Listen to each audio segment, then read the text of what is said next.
first, no one even looked his way. The room had already made its decision. It was a crowded training hall, thick with heat, sweat, and certainty. Dozens of students lined the walls. A few instructors stood with arms crossed, confident, almost bored. In the center stood the master everyone trusted, the one with decades of reputation, polished form, and the kind of presence that made people nod before he spoke. And then there was Bruce, smaller, quieter, standing off to the side, barefoot, hands relaxed, eyes calm. No titles announced, no lineage recited, no effort to claim attention. When the question was asked, who should demonstrate real skill? The answer felt obvious. Heads turned toward the master. Some smiled, some whispered, some didn't even glance at Bruce. This wasn't disrespect. It was habit. People choose what looks strong, what sounds confident, what feels familiar. The master stepped forward, accepted the moment with a slight bow, and began to explain. His words were smooth, rehearsed, comforting. Movements followed, clean, elegant, precise. Applause came easily. Bruce watched without expression. Minutes passed. Then someone laughed. Not at the master, but at Bruce. "Let him try," a voice said, half joking. "Why not?" The room chuckled. Harmless, casual, certain. Bruce didn't smile. He didn't object. He simply stepped forward. And in that moment, before he even moved, something subtle shifted in the air. Because confidence like his doesn't announce itself. It waits. The master had everything people were trained to respect. His posture alone commanded obedience. Back straight, chin slightly raised, shoulders squared like they had carried authority for decades. His uniform was spotless, pressed sharp enough to cut the air. Every movement followed tradition so perfectly it felt rehearsed by history itself. This was the man students had trusted for years. He spoke of discipline, of patience, of forms passed down through generations. He demonstrated techniques slowly, beautifully, each motion flowing into the next like a well-practiced dance. The room nodded along, reassured. This was what mastery was supposed to look like. Strength you could recognize, skill you could name, power that felt safe because it was familiar. Bruce Lee stood quietly nearby, watching, not judging, not impressed, just observing. He noticed the pauses between the master's movements, the way power dissolved once the technique ended, the subtle tension in the shoulders, the slight hesitation before transitions. Things no one else in the room seemed to care about. Because no one was looking for truth. They were looking for confirmation. A student asked a question. The master answered smoothly. Another demonstration followed. More nods. More quiet confidence spreading through the crowd like a shared agreement. This is the one. Bruce remained silent. Someone whispered, "He's too small." Another murmured, "Doesn't even look ready." The third shrugged. Experience matters. Bruce heard none of it. He was listening to something else. The rhythm of the room, the assumptions settling in, the certainty growing heavier by the second. Certainty is dangerous. Minutes passed. The master finished his explanation and stepped back, satisfied. The applause came again, louder this time. Then the instructor leading the session glanced toward Bruce. "Well," he said, not unkindly, "do you want to add anything?" The room turned. Not with curiosity, with amusement. Bruce stepped forward. No announcement, no explanation, just movement. And for the first time since the session began, the master's expression changed. Bruce didn't take a traditional stance. That alone offended half the room. The master students expected a bow, a salute, a ritual, something that proved Bruce understood the rules of respect. Instead, Bruce stood the way a person stands in everyday life. Feet under the hips, knees soft, shoulders loose, hands hanging naturally at his sides. Like he wasn't preparing to fight. Like he wasn't trying to perform. The master gave a thin smile, the kind that says this will be quick. He gestured toward Bruce with polite superiority. "Show them, then." A few people chuckled again. Quiet, confident laughter. Not cruel, just certain. The kind of certainty people have when they believe the outcome is already written. Bruce looked around the room once, not scanning faces, but feeling distance, space, angles, timing. You could almost see his attention settle into the floor beneath him, into the air between bodies. Then he spoke calm, simple. "Hold your guard like you normally do," he told the master. The master lifted his hands into a classic position, elbows tight, shoulders tense, stance rooted low, exactly like the textbooks. Perfect form, perfect certainty. Bruce nodded once. No countdown, no warning, no dramatic breath. He just moved. It wasn't fast in the way people expect speed. There was no blur for them to point at, no big motion to admire. Bruce's foot slid forward a few inches, barely noticeable, like a small adjustment. And then his hand was there. The straight lead, direct line.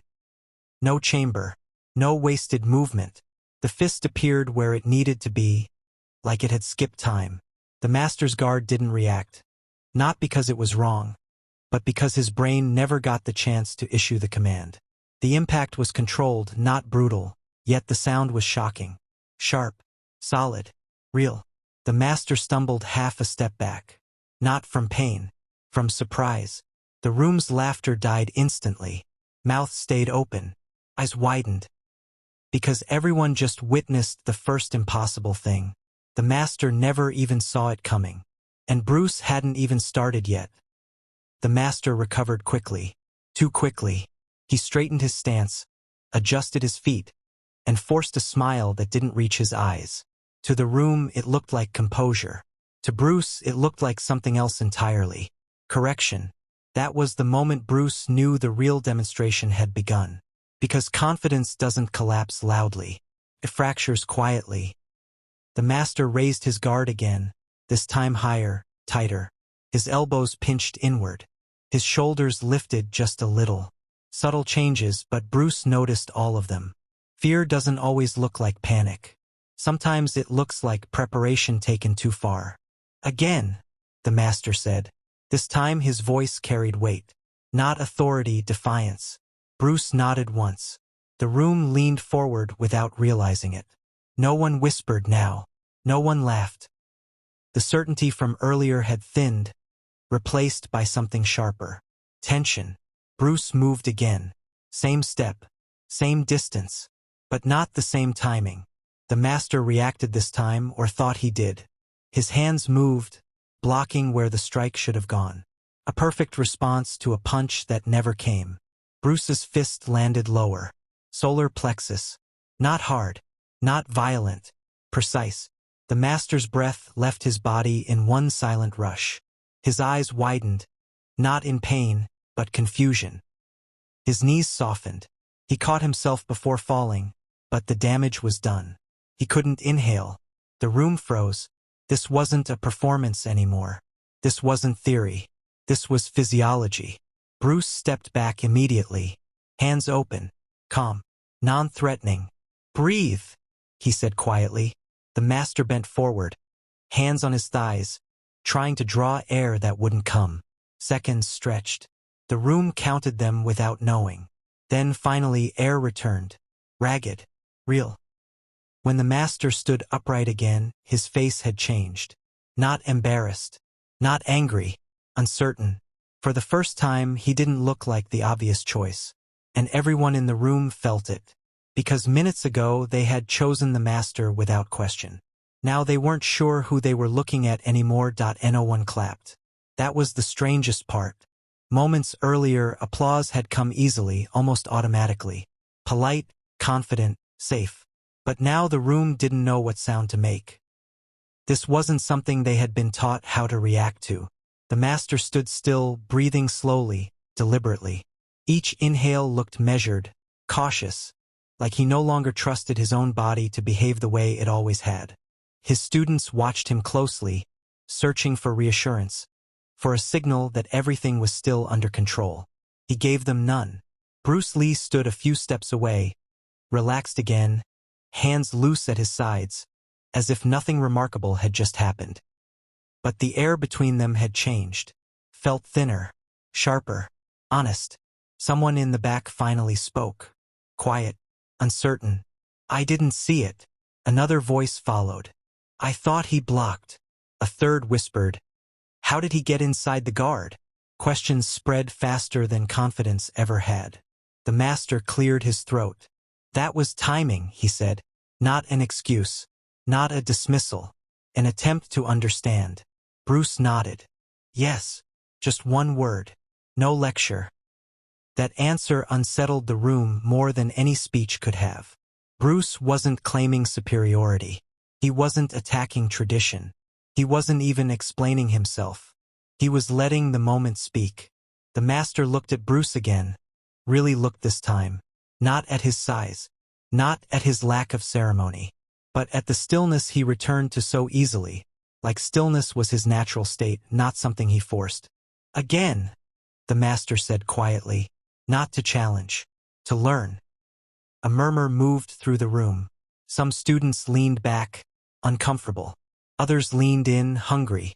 The hierarchy they had trusted for years was bending under the weight of something undeniable. Bruce hesitated for the first time. Only if you want to feel it, he said. Not to win. The master nodded once. That nod meant more than the earlier applause ever had. Because now no one was choosing sides. They were choosing to see. The room shifted again, but this time the change came from inside people, not the space. Students who had memorized forms suddenly felt unsure of their footing. Instructors who had spent years correcting angles and stances found their minds racing back through old lessons, questioning where certainty had quietly replaced curiosity. The master adjusted his stance, not to look stronger, but to feel more present. His feet grounded, his shoulders lowered. The tension he always carried began to soften, just a little. Bruce noticed immediately. That's better, Bruce said. The master looked surprised. Better? Yes, Bruce replied. You're listening now. No sarcasm. No dominance. Just observation. They faced each other again, closer this time. No audience in Bruce's eyes. Only distance. Timing. Breath. Slow, Bruce said. Let me show you where the opening is. He stepped in, not striking, placing his fist gently against the master's chest, right where the previous impact had landed. Here, Bruce said. Your form is strong, but it arrives late.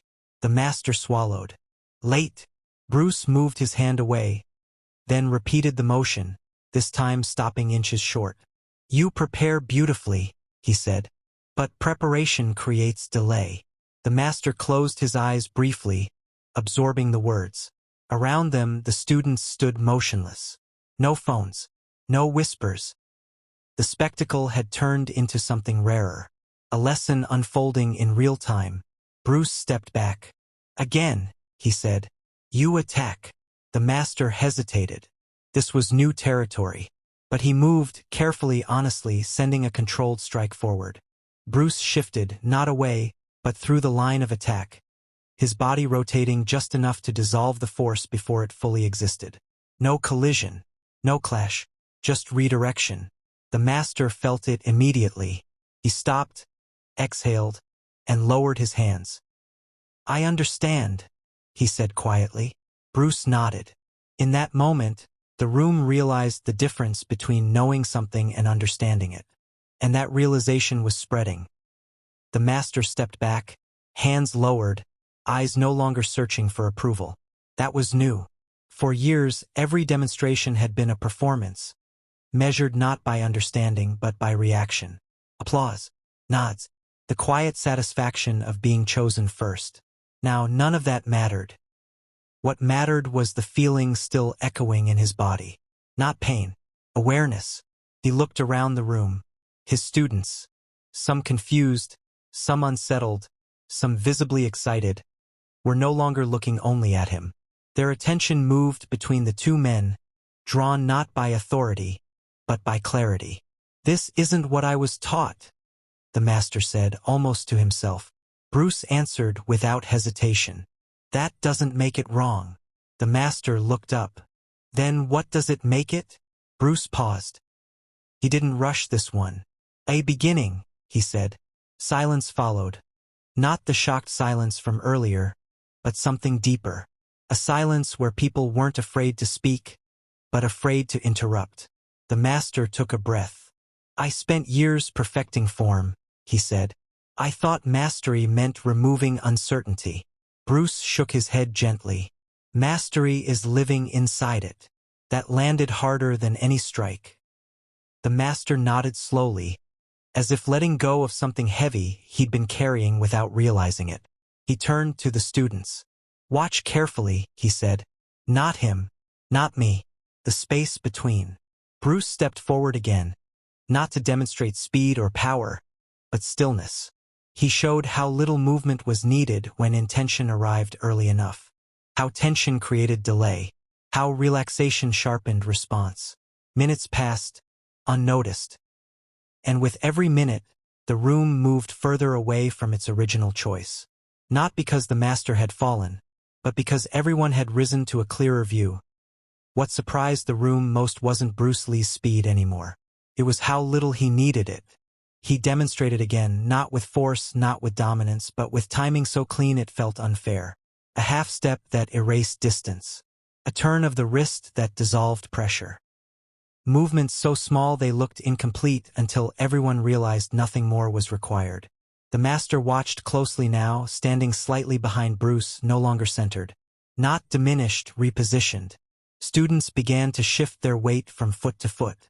Some tried the motions quietly, feeling the difference in their own bodies. Others simply watched, eyes wide, their internal maps of strength being redrawn in real time. Minutes earlier, mastery had meant accumulation. More forms, more repetitions, more rules. Now mastery looked like subtraction. Bruce spoke softly, but every word carried. Power is not something you add, he said. It's something you stop leaking.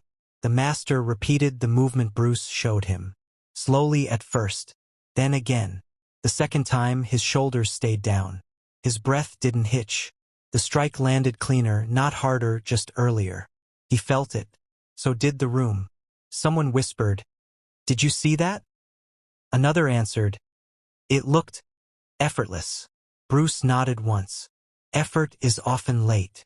The master exhaled, a long breath that sounded like years leaving his chest. He turned to Bruce, not as a rival now, but as a peer standing at a different edge of the same truth. "I thought being chosen first meant I was right," he said. Bruce met his eyes. "Being chosen first only means you were familiar." That sentence settled over the room like a verdict. Minutes passed. And without anyone announcing it, without a single vote or word, the hierarchy changed. Not because Bruce demanded it, but because clarity did. No one remembered exactly when it happened. There was no signal, no announcement, no dramatic turning point you could point to afterward. But somewhere in those minutes, something irreversible occurred. The students stopped looking at the master for permission. They weren't disrespectful. They didn't abandon him. But their eyes no longer asked, "Is this right?" Instead, they asked, "Does this work?" That question changed everything. Bruce Lee stood quietly near the edge of the mat now, watching others move. He corrected no one unless they asked. When he did, it was with a touch, a word, a pause. Never with authority. Always with clarity. The master joined him, observing. "Once you see it," the master said quietly, "you can't go back." Bruce nodded. That's why people resist. They watched a student struggle with a technique, forcing speed, forcing strength. Bruce waited until the student stopped on his own. "What did you feel?" Bruce asked. "Tight," the student said. "Late." Bruce smiled faintly. "Good. You noticed." The master felt something unexpected then. Relief. Years of pressure dissolved, not because he had been proven wrong, but because he no longer had to defend certainty. He could explore again. He turned to the room. "Today," he said, "we learned something we didn't come here for." The students listened. "We learned that choosing quickly feels safe," he continued. "But seeing clearly takes time." No one argued, because they had all lived the same minutes. Minutes where confidence cracked. Minutes where clarity replaced familiarity. Minutes where the obvious choice quietly lost its grip. And there was only one thing left to say. When the session ended, no one rushed to leave. People gathered their things slowly, as if moving too fast might break whatever had just formed in the room. Conversations were quiet, thoughtful, different. The master stood near the doorway watching students file out. Some bowed to him as they always had. But now, their eyes held something new. Not obligation, but understanding. Bruce Lee stood a few steps away, slipping on his shoes. The master approached him, not with ceremony, but honesty. At the beginning, he said, they chose me. Bruce nodded. That was natural. And now? The master asked. Bruce paused. Now they chose truth. The master smiled, not bitter, not proud. Free. I spent years building certainty, he said. You took minutes to dissolve it. Bruce shook his head. It dissolves itself when it's ready. They stood in silence for a moment. Will you come again? The master asked. Bruce met his eyes. Only if you're still willing to question. The master extended his hand. Bruce took it. No victory. No defeat. Just two men standing on different sides of the same door. One stepping through, the other holding it open. And long after the room emptied, one lesson remained. At first, everyone chose the master. But minutes later, everything changed because truth doesn't ask to be chosen. It simply waits to be seen.